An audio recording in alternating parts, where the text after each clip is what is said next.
दीपक पढ़ाई में कमज़ोर था और वो लोगों के काम भाग भाग कर करता, जिसकी वजह से निरंजन साहब को वो अच्छा नहीं लगता था। और उन्होंने अपनी फैक्ट्री अपने बड़े बेटे को दे दी, जो अमेरिका से पढ़कर आया था। और दीपक को जायदाद से कुछ न दिया। दीपक ने चौधरी की डेयरी पर काम करके खूब मेहनत की और 10 सालों में उसने अपना भैंसों का फार्म बना लिया।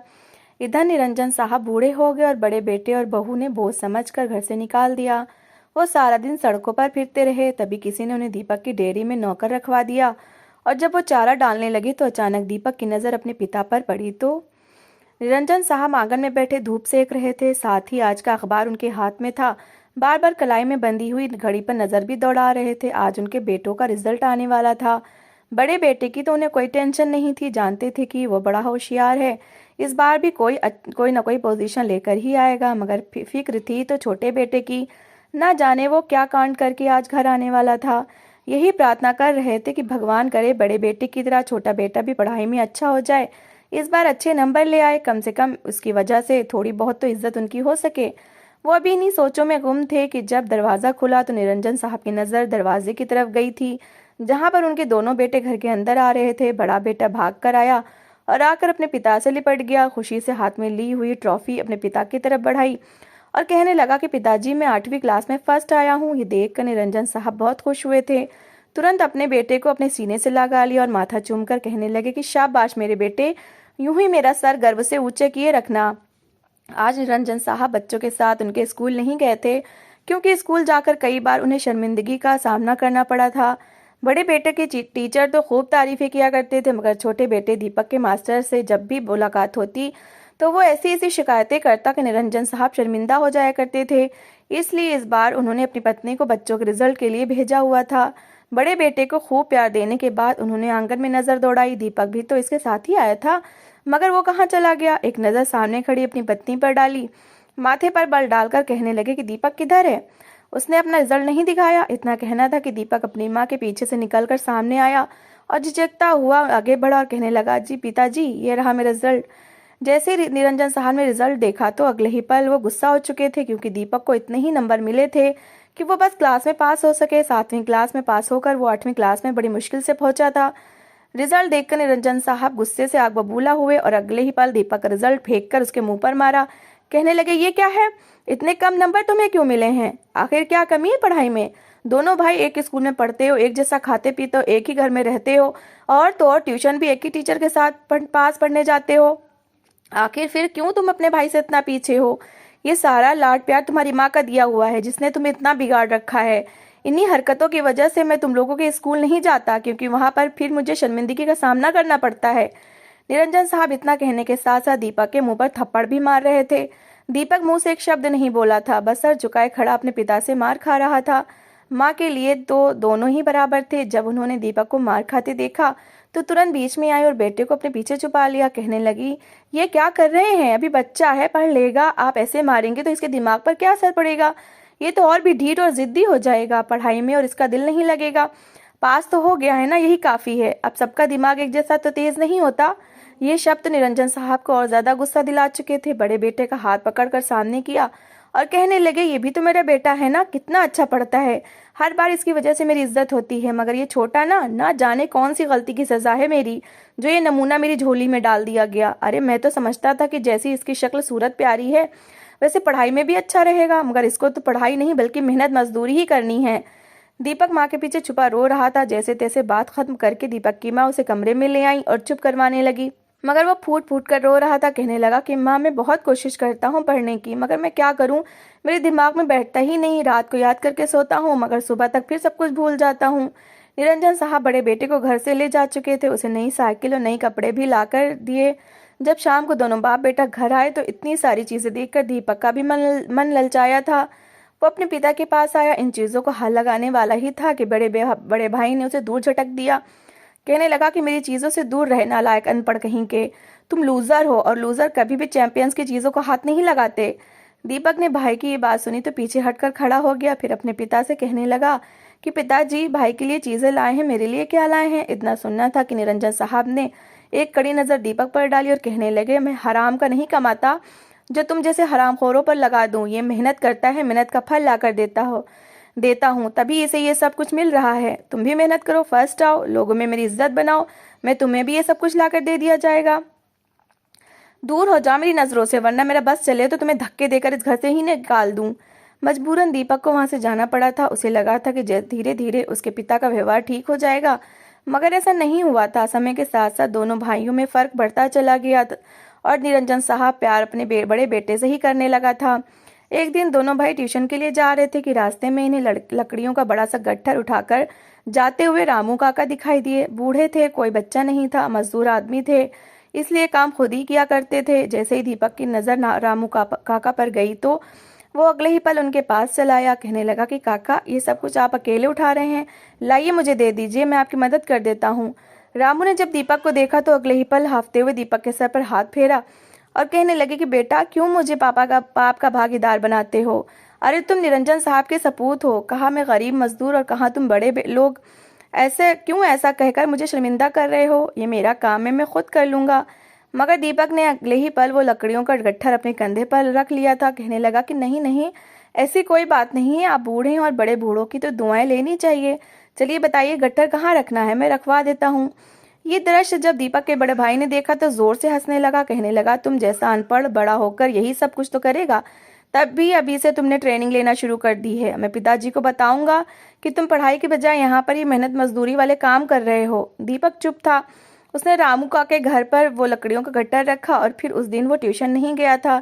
जब घर पहुंचा तो पहले से ही उसका बड़ा भाई उसकी शिकायत लगा चुका था। एक बार फिर निरंजन साहब ने दीपक को खूब खरी खोटी सुनाई थी और उसे अपने सामने मुर्गा भी बनाया था। फिर ये भी कह दिया कि आंगन में मुर्गा बनकर 10 चक्कर लगाओ। हर बार वो अपनी पत्नी को ही बुरा भला कहते थे कि ये कैसी औलाद पैदा करके दी है, ये मेरी नाक इस गांव में कटवा कर ही रहेगा। अरे यहाँ पर मेरी इतनी इज्जत है, जितना मैं अमीर हूँ पूरे 10 गांव में इतनी धन दौलत वाला कोई नहीं है। बस अगर कोई कमी है तो ये खोटा सिक्का है जो मेरे पल्ले बांध दिया गया है। अगर मेरा बस चलता तो मैं इसे कब का मारकर खत्म कर चुका होता। ये मेरा नाम डुबोकर ही मानेगा। हर दिन इस तरह की कई बातें थी जो दीपक को सुनने को मिलती थी, मगर उसे ये समझ नहीं आता था कि उसने तो गलती क्या की है। किताबों में भी तो यही पढ़ाया जाता था कि बड़ों की इज्जत करो और काम में मदद करो। वो दिन इन बातों पर ही अमल कर रहा था। आखिर फिर क्यों उसके पिता इतना गुस्सा किया करते थे? पढ़ाई में तो वह बिल्कुल ही कमजोर था। हर पीरियड में कभी किसी टीचर से मार खा रहा होता तो कभी सजा के तौर पर मुर्गा बना बाहर खड़ा होता। समय से पहले ही दीपक ने पढ़ाई भी छोड़ दी थी, क्योंकि स्कूल वालों ने उसे स्कूल से निकाल दिया था। उनका कहना था कि हम इस लड़के को पढ़ा ही नहीं सकते, ये आपका पैसा और हमारी मेहनत दोनों बर्बाद कर रहा है। उस दिन तो निरंजन साहब ने अपने छोटे बेटे से हर रिश्ता ही तोड़ दिया। पत्नी भी क्या करती, वो भी अपने पति से बहुत डरती थी। घर में निरंजन साहब की ही चलती थी। उन्होंने दीपक से उसका कमरा भी छीन लिया और घर के पिछले साइड के स्टोर रूम में नौकर से कहकर उसका सामान रखवा दिया।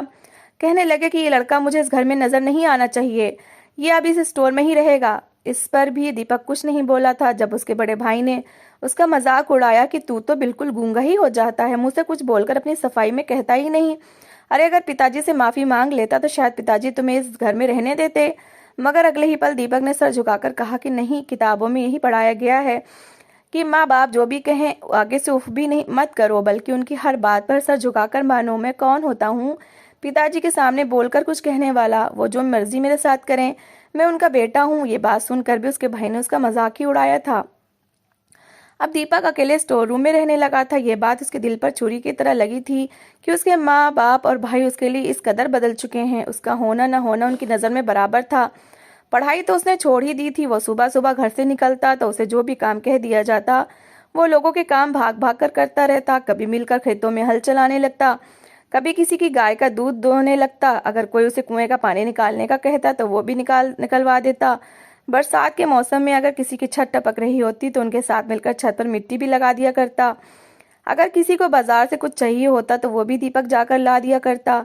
बदले में हर कोई उसे दुआएं दिया करता था। वो सबकी ही नज़रों में अच्छा था, मगर सिवाय निरंजन साहब के उन्हें तो अपने पेटों में वैसा ही घमंड और अकड़ चाहिए थी जैसे उनकी रग रग में बसी थी। वो अपने सामने छोटे लोगों को कुछ समझते ही ना थे, क्योंकि फैक्ट्री के मालिक थे, इसलिए चाहते थे कि उनके बेटे भी तरक्की करें, उनके काम को आगे बढ़ाएं। धीरे धीरे ऐसे ही समय गुजरता रहा। बड़ा बेटा तो पढ़ लिख कर उनके कारोबार को संभालने लगा था, मगर निरंजन साहब को तो ये भूल ही चुके थे कि उनका कोई दूसरा बेटा भी है। बड़ा बेटा अमेरिका से पढ़ाई पूरी करके आ चुका था तो पूरे गांव को दावत दी गई थी, गरीबों में खाना बांटा गया था। दीपक को जब ये बात पता चली तो वो भी तैयार होकर घर में आया था। वहां पर सारे बड़े अमीर परिवारों से लोग आए हुए थे। निरंजन साहब का रहन सहन गांव में था, मगर पैसों की रेल पेल थी, उठना बैठना अमीर लोगों में था। उस समय भी शहर के ऊंचे ऊंचे लोग वहां पर आए हुए थे। सबने ही अच्छे कपड़े पहन रखे थे, मगर दीपक ने वही सादा से कपड़े पहन रखे थे। जब दीपक को वहां पर देखा तो कुछ रिश्तेदार सवाल करने लगे, अरे ये तो दीपक है ना, निरंजन साहब का छोटा बेटा। इसने अपना क्या हाल बना रखा है, बिल्कुल भी नहीं लगता कि निरंजन साहब का बेटा है। जो लोग निरंजन साहब को जानते थे और उनके बच्चों को पहचानते थे, उन्होंने तो खुसर पुसर करना शुरू कर दी कि निरंजन साहब ने बड़े बेटे को तो बड़ा मॉडर्न बना रखा है, मगर ये छोटा बेटा क्यों काम करने वाले नौकरों की तरह लग रहा है। इसकी हालत तो देखो क्या हो चुकी है। जबकि वहीं दूसरी तरफ ये बात निरंजन साहब तक पहुंची तो वो गुस्से से आग बबूला हो चुके थे। गुस्से से आग दिखाकर दीपक को इशारा किया कि यहाँ से चले जाओ, मगर तब तक बहुत देर हो चुकी थी। हर एक की नजर में वो आ चुका था। लोग निरंजन साहब से तरह तरह के सवाल करने लगे थे कि बड़ा बेटा तो बड़ा होशियार निकला, ये छोटे ने क्यों पढ़ लिख कर अपना भविष्य नहीं संवारा। दीपक का बड़ा भाई भी गुस्से में आग बबूला हो चुका था कि मेरे लिए रखी गई पार्टी दीपक की वजह से बिल्कुल ही खराब हो गई है। उस रात मेहमान तो चले गए, मगर धड़ल्ले से स्टोर रूम का दरवाजा खुला था। गुस्से से निरंजन साहब ने अपने बेटे को गिरेबान से पकड़ा और घसीटते हुए घर के बाहर लेकर आए थे। कहने लगे कि तेरा इस घर से और हमसे कोई संबंध नहीं, मैं तुझे अभी के अभी इस घर से निकालता हूँ। सिर्फ इतना ही नहीं, अपनी जायदाद से भी बेदखल करता हूँ। मेरी जायदाद और मेरी फैक्ट्री पर सिर्फ और सिर्फ मेरे बड़े बेटे का अधिकार है, तुझसे मेरा कोई रिश्ता नहीं। ये बात वहां पर खड़ी दीपक की माँ भी सुन रही थी, जो इतने सालों से चुप थी। इस बार गुस्से से फट पड़ी, कहने लगी कि आप ऐसा नहीं कर सकते। दीपक आपका खून है, आपने हमेशा इसके साथ जाति की है, मगर अब नहीं। लेकिन निरंजन साहब ने अपनी पत्नी की एक ना सुनी और दीपक को घर से धक्के देकर निकाल दिया गया। इस बार भी दीपक ने अपने पिता को कुछ नहीं कहा था, बल्कि अपने पिता के आदेश पर सर झुका दिया था। जब तक बेटा स्टोर रूम में रहता था तब तक तो माँ रोजाना बेटे के पास जाया करती, उसके लिए आवाज नहीं उठा सकती थी, मगर खाने पीने को दे दिया करती थी। अब जब बेटा चला गया और निरंजन साहब ने भी उससे संबंध रखने पर तलाक की धमकी दे दी, तो ये सदमा दीपक की माँ बर्दाश्त न कर सकी। एक रात ऐसी सोई कि सुबह उठ ही ना सकी। माँ के मरने पर भी दीपक को घर में दाखिल नहीं होने दिया गया था। वो अर्थी के साथ साथ ही चल रहा था और अपनी माँ को चिता पर लेटते हुए देख रहा था। दुनिया में वो बिल्कुल अकेला पड़ चुका था। उसे लग रहा था कि उसके माँ बाप ने उसे छोड़ दिया है तो वो कहीं का नहीं रहेगा, उसकी अपनी तो कोई जिंदगी ही नहीं है। 2 दिन तक अपने घर के बाहर बैठा रहा। आसपास के लोगों ने जब दीपक को इस हालत में देखा तो उसे सवाल करने लगे। आखिर हर गरीब गांव वाले का सहारा जो दीपक बना हुआ था, वो उसे अपने साथ अपने घर ले गए। दीपक से सवाल करने लगे। दीपक ने जब बताया कि मेरा कोई घर नहीं है, ना ही जेब में फूटी कौड़ी है, तो हर कोई उसके साथ खड़ा था। कहने लगे कि जब तक हम मौजूद हैं तुम खुद को बेसहारा मत कहना। गांव के ही एक आदमी ने उसे अपने घर में जगह दे दी। 3 वक्त खाना खाया करता। धीरे धीरे उसकी जिंदगी रूटीन पर लौटने लगी। दीपक पहले तो लोगों के छोटे मोटे काम करता था, मगर उसे अब नौकरी की भी जरूरत थी, क्योंकि वो ये मुफ्त खाने का आदी नहीं था। गांव के बाहर चौधरी की अपनी डेयरी थी, जहां पर उसके कई नौकर थे। वहां पर एक काम करने वाले की जरूरत थी। दीपक चौधरी की डेयरी पर गया तो चौधरी एक पल को हैरान हुआ था। कहने लगा, इतनी बड़ी फैक्ट्री का मालिक मेरी डेयरी पर क्या कर रहा है। ये सुनकर दीपक मुस्कुराया। कहने लगा कि नहीं, मैं किसी अमीर बाप की औलाद नहीं हूँ, ना ही मेरा अब उस घर से कोई संबंध है। मैं आपकी डेयरी पर नौकरी करना चाहता हूँ। चौधरी थोड़ा परेशान हुआ। वो थोड़ा हैरान भी था कि इतने अमीर बाप का बेटा उसकी डेयरी पर काम करने के लिए आया है। उसने दीपक की पूरी कहानी सुनी और फिर कहने लगा कि ठीक है, अगर तुम मेहनत से जिंदगी गुजारना चाहते हो तो आज से ये डेयरी तुम ही संभालोगे। धीरे धीरे चौधरी का सारा काम दीपक संभालने लगा था। भले ही वो ज्यादा पढ़ा लिखा ना था, मगर फिर भी लिखी हुई चीज पढ़ना और हिसाब किताब करना वो जानता था।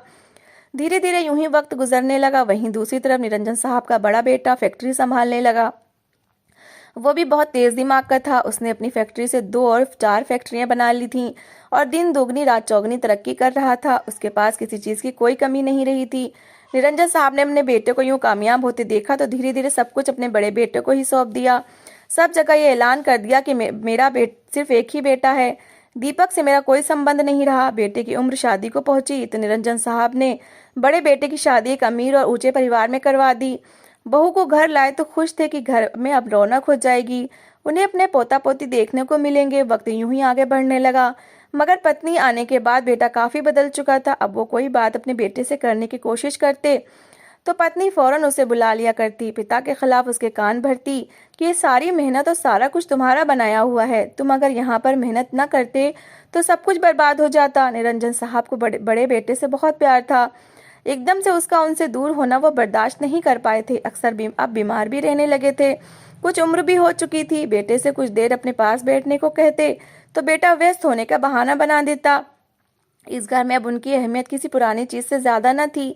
अब तो उन्हें उम्र के साथ साथ कुछ बीमारियां भी लग चुकी थीं। पोते पोतियों को उठाते या उनके पास आने की कोशिश करते तो बहू बहुत शोर मचा देती। बेटे को भी अब अच्छा नहीं लगता था कि बीमार पिता उसके बच्चों को जरा हाथ भी लगाए। इसलिए एक दिन अपने पिता से वो बदतमीजी करने लगा, कहने लगा कि मेरे बच्चों से दूर रहा करें। हर समय तो आपको कोई ना कोई बीमारी लगी होती है। मैं नहीं चाहता मेरे बच्चे बीमार हो जाएं। इसके बाद तो हर बार बार वो अपने पिता से बदतमीजी करने लगा था। वक्त धीरे धीरे यूं ही आगे बढ़ा। दीपक को इस घर से गए हुए 10 साल हो चुके थे। निरंजन साहब तो शायद उसे भूल भी चुके थे, लेकिन एक दिन बहू के कहने पर बेटे ने निरंजन साहब को धक्के मारकर घर से ही निकाल दिया। कहने लगा कि आपकी वजह से मेरा घर खराब हो रहा है, हमारी कोई प्राइवेसी नहीं है, बच्चे आपकी वजह से डिस्टर्ब होते हैं, इसलिए अच्छा है कि आप यहाँ से चले जाएं, दोबारा यहाँ ना आइएगा। निरंजन साहब ने गुस्से में बेटे को याद दिलाना चाहा कि ये फैक्ट्री, बिजनेस सब कुछ मेरा है, मगर बहू बदतमीजी से बोली कि ये सब कुछ आपका नहीं, आप सब कुछ मेरे पति के नाम कर चुके हैं। अब ना ही इस जायदाद पर आपका अधिकार है और ना ही इस घर पर। निरंजन रोते हुए घर से निकल चुका था। उसे अचानक 10 साल पहले का दृश्य याद आया, जब उसने अपने छोटे बेटे को धक्के देकर ऐसे ही निकाला था। उसने तो कभी सोचा भी नहीं था कि जिस बेटे से वो इस कदर प्यार करता है वो कभी उसके साथ ऐसा कुछ भी करेगा। वो यूं ही सड़कों पर मारा मारा फिरने लगा। बूढ़ा था, फिर किसी से क्या कहता। सारी जिंदगी तो अकड़ में गुजर चुकी थी, मगर अब किसके आगे हाथ फैलाता कि वो भूखा है, उसे खाना चाहिए। एक दिन वो यूं ही चलते चलते एक परचून की दुकान पर आया और एक गहरी सांस छोड़ते हुए खाने के लिए कुछ मांगा। जब निरंजन साहब की हालत देखकर उस परचून वाले ने देखी तो हैरान हो गया। उनसे इस बारे में पूछा तो निरंजन साहब रोते हुए अपने दिल का सारा हाल उससे बता चुके थे। वो आदमी कुछ सोच में पड़ गया, फिर कहने लगा कि इस गांव में एक डेयरी फार्म पर काम करने वाली की जरूरत है, अगर आप चाहें तो वहां पर नौकरी पर लगवा देता हूँ।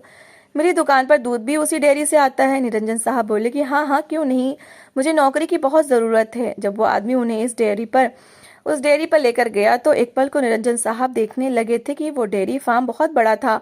वहां पर भैंसें, बकरियां और तरह तरह के जानवर मौजूद थे। कई काम करने वाले भी काम कर रहे थे। दिल ही दिल में वो ये सोचने लगे कि लगता है इस फार्म का मालिक कोई बहुत अमीर आदमी है। उन्हें वहाँ फार्म पर ही एक आदमी जो सभी नौकरों को काम बताया करता था, निरंजन साहब को अपने साथ ले गया। पूरे फार्म की सैर करवाई और फिर कहा कि उस हिस्से की भैंसों को तुम्हें चारा डालना है। निरंजन साहब हाँ में सिर हिला चुके थे। जैसे ही चारा उठाकर वो भैंसों को डालने लगे कि अचानक उन्हें एक बड़ी सी गाड़ी नजर आई। एक पल को उनके हाथ रुके थे। इस गाड़ी से जो आदमी उतरा उसे देखकर उनके हाथ से चारा छूट चुका था। कुछ ही दूरी पर उनका छोटा बेटा दीपक इस गाड़ी से उतरा था। क्या ही ठाट बाट थे उसके। सारे नौकर हाथ जोड़कर उससे नमस्ते कर रहे थे और वो मुस्कुराकर सबको जवाब दे रहा था। जैसे ही दीपक की नजर अपने पिता पर पड़ी तो उसके चेहरे से सारी मुस्कुराहट गायब हो चुकी थी। हाथ में चारा और नौकरों वाले कपड़े देखकर जान चुका था। फौरन आगे बढ़ा और कहने लगा कि पिताजी, आप यहाँ इस हालत में, ये नौकरों वाले कपड़े, किसकी हिम्मत हुई आपको ये कपड़े पहनाने की?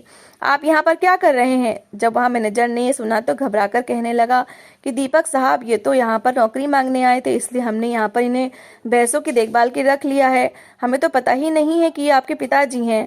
अपने बेटे को इतनी इज्जत मिलते देखकर निरंजन साहब फूट फूट कर रोने लगे। रोते रोते अपने बेटे को गले से लगा लिया और सारी कहानी से सुनाने लगे। सब कुछ देख सुनकर दीपक आग बबूला हो गया। फौरन उसने पहले अपने पिताजी को अच्छे कपड़े पहनने को दिए, फिर कहने लगा कि भाई की हिम्मत कैसे हुई आपको घर से निकालने की, मगर कोई बात नहीं, अब आप यहाँ मेरे पास आ गए हैं ना।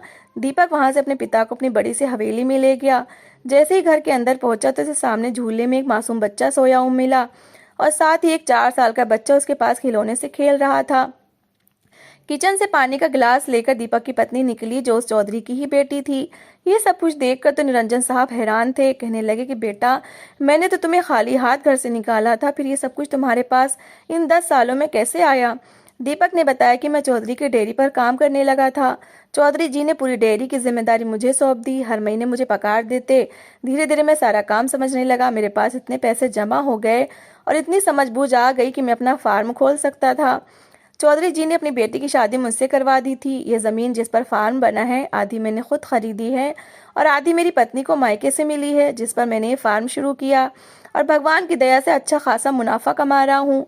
ये सुनकर निरंजन साहब मुस्कुरा उठे। अपने बेटे से माफी भी मांगी, मगर उसे तो जैसे फ़र्क ही नहीं पड़ता था कि उसके पिताजी ने उसके साथ क्या कुछ किया था।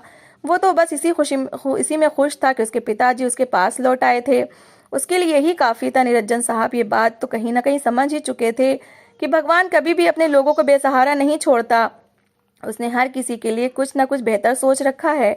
भले ही दीपक पढ़ाई में अच्छा नहीं था, मगर फिर भी अपने माता पिता की इज्जत करता था, हर एक के काम आता था, और यही उसकी अच्छाई थी कि भगवान ने उसे इतना कामयाब किया था। इसके बाद निरंजन साहब जब तक जीवित रहे अपने बेटे के इस घर में ही रहे, जहाँ वो अपने पोता पोती के साथ खेलते, जहाँ उनका बेटा दिन रात उनकी सेवा करता। तो दोस्तों, इस कहानी को लेकर आपकी क्या राय है, कमेंट बॉक्स में ज़रूर बताएं। और अगर कहानी अच्छी लगी हो तो प्लीज़ लाइक करें। अगर आपने हमारे चैनल को अभी तक सब्सक्राइब नहीं किया तो ज़रूर कर लीजिए। तो मिलते हैं ऐसी एक मोटिवेशनल कहानी के साथ। Thanks for watching.